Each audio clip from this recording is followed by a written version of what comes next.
Good afternoon and welcome back to my channel.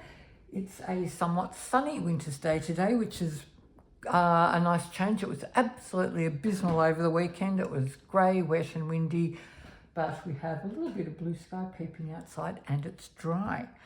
So I'm here to start my first prompt for our field notes, which is bulbs. And I am planning it out on my bigger piece because as it's all opening out into one, I like mine to all blend. I have a certain look that I want to go for, so I need to lay the pages out next to each other to make sure they're going to look okay. So I've got my title page, which is sort of your neutrally browns, peachy colours. And I've got my pages cut out in calico to fit. And so this one will sit next to my title page.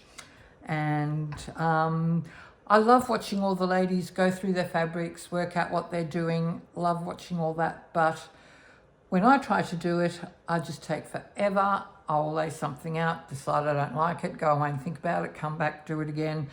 And that's not interesting for anyone to watch. So I have actually finally, after a few attempts, worked out what I'm doing. So I'm going to lay that out and get sewing. So just from bits and scraps, I've gone through my neutral stash and just found some colours that I think will work really well. With this beigey brown matches beautifully my coffee dyed piece of lace and my other colours there.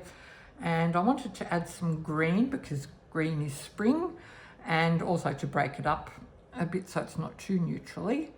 So I'm going to have a lovely piece of, I think it was a quilting off cut I got from a pack of stuff I got from an op shop, I think, which had a fabulous selection of green fabrics, which is just lovely. And so was this one, so already pre-cut nicely and neatly. So I'll be placing that under there. I've got a bit of a gap here, which I'm not going to fill, and I'm thinking that I will probably be the only person who scrutinises this closely, and anyone else looking at it isn't going to notice if there's a bit of a gap there. It's all looking a bit plain and one-dimensional, so I've wanted to add some lace to add a bit of texture. Went through my collection of laces, all the different colours, found a colour that I think will work really well, and if I pin it properly I can just cover that little bit of gap there. So that's the plan for that. So I might pin that in place, ready to canthor stitch down.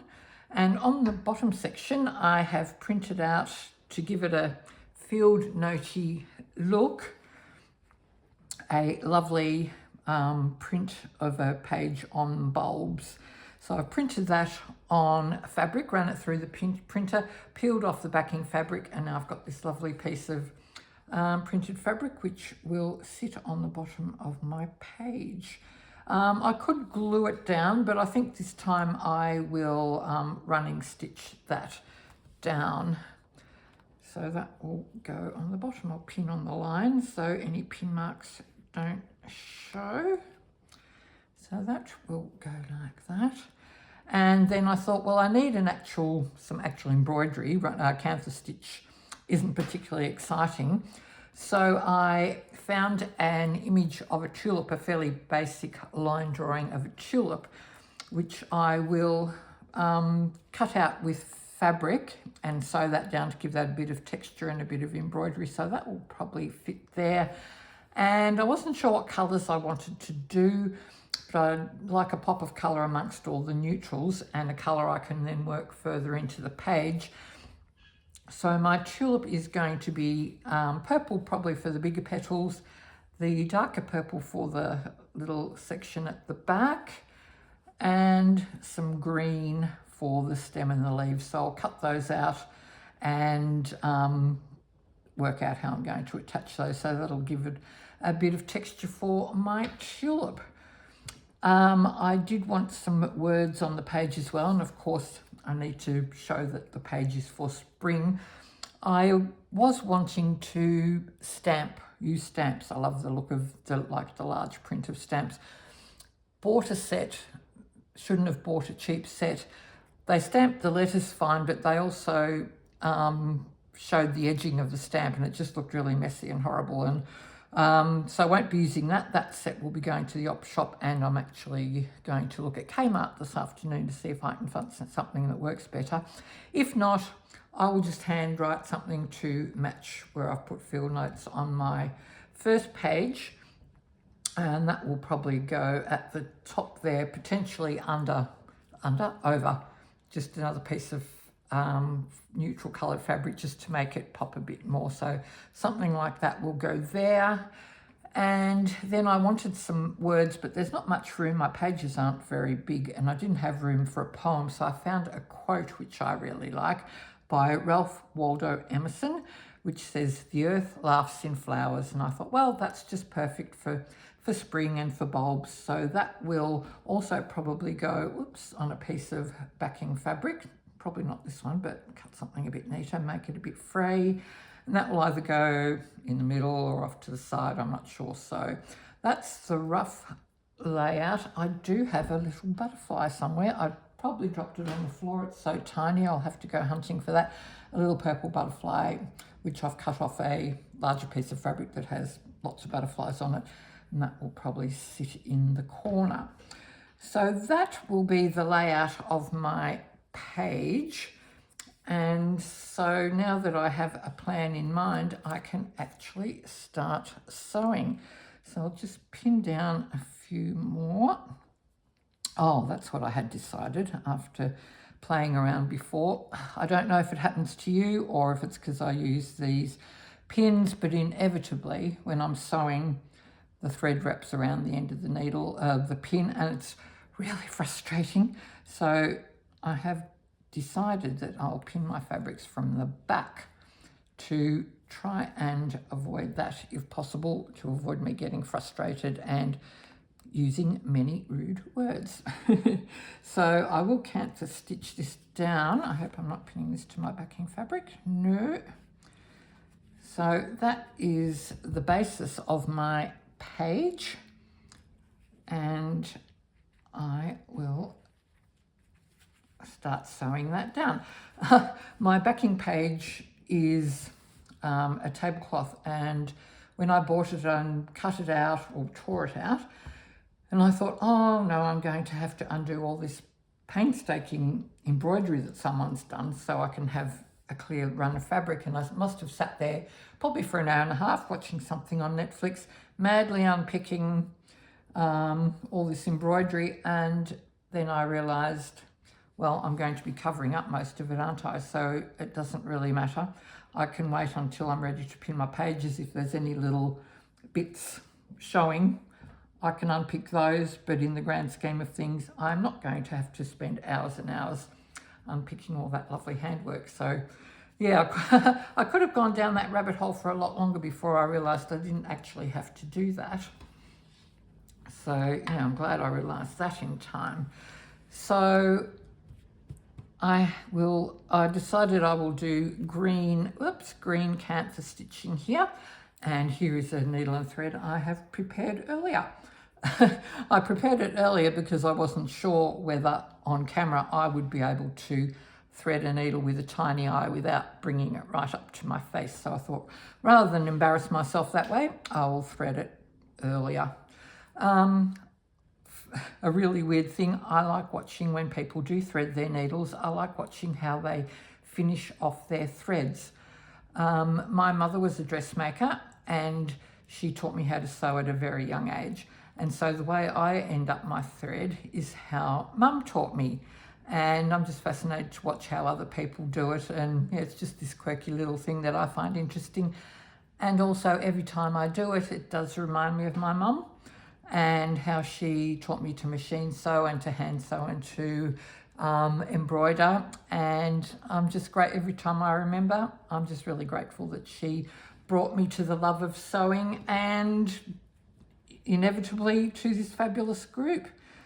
So yeah, I love that she passed that on to me, and I'm just really grateful that I have this passion now for sewing. So thank you, Mama.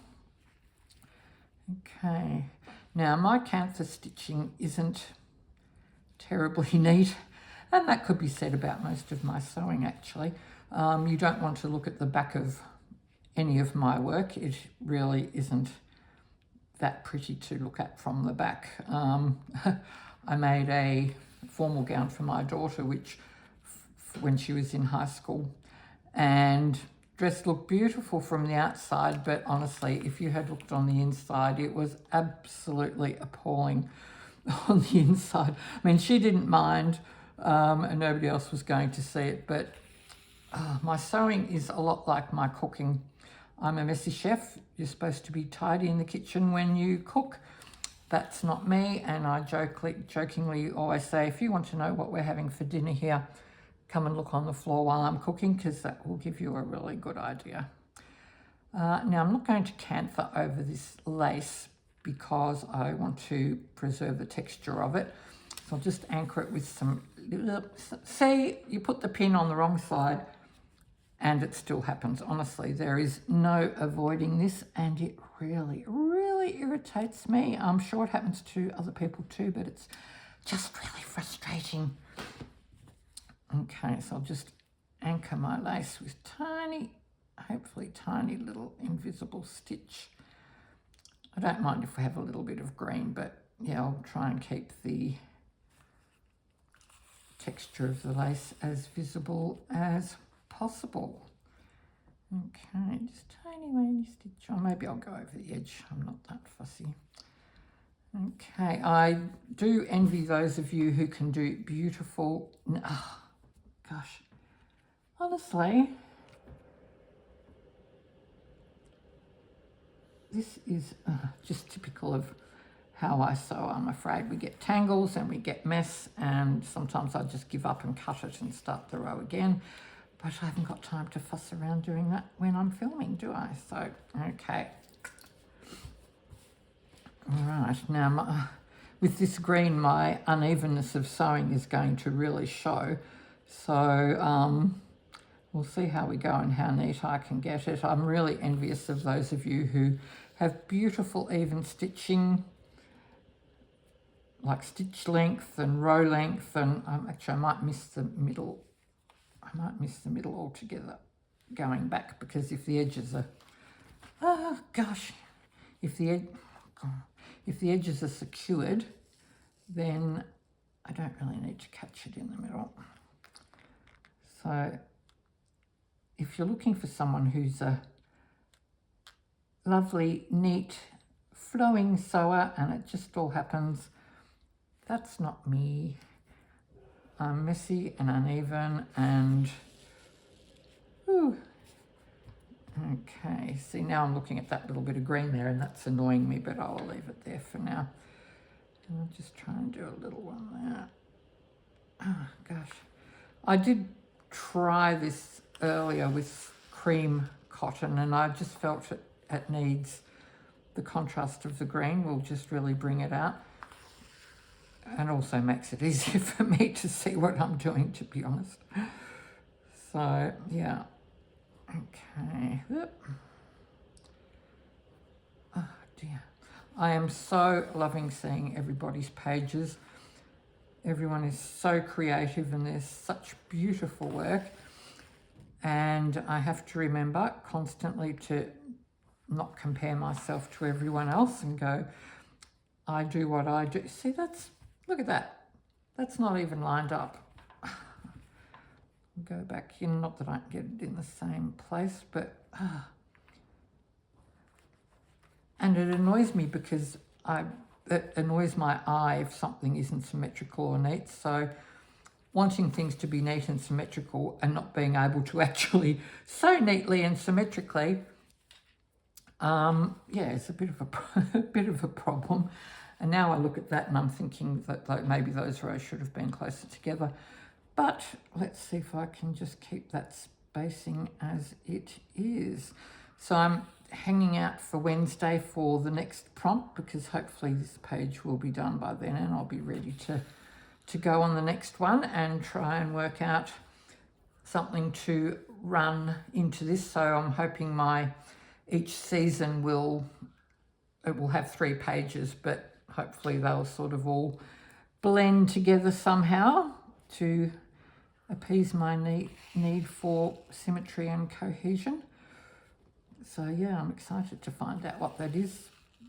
Field notes is just such a broad and beautiful topic, and yeah, looking forward to using one of the books I bought for Down the Garden Path and doing some more flower embroidery, because I didn't do quite as much of that as I thought I might have in that project. So looking forward to doing some more of that. There we go. Yeah, I'm liking that green cantha as opposed to when I did it in the cream. I had to practice with the cream before. Quite liking the way that looks indeed. Yeah, I think I'll skip the middle altogether. It's anchored at the top and the bottom, so let's just go over here. Although is that going to look odd here now?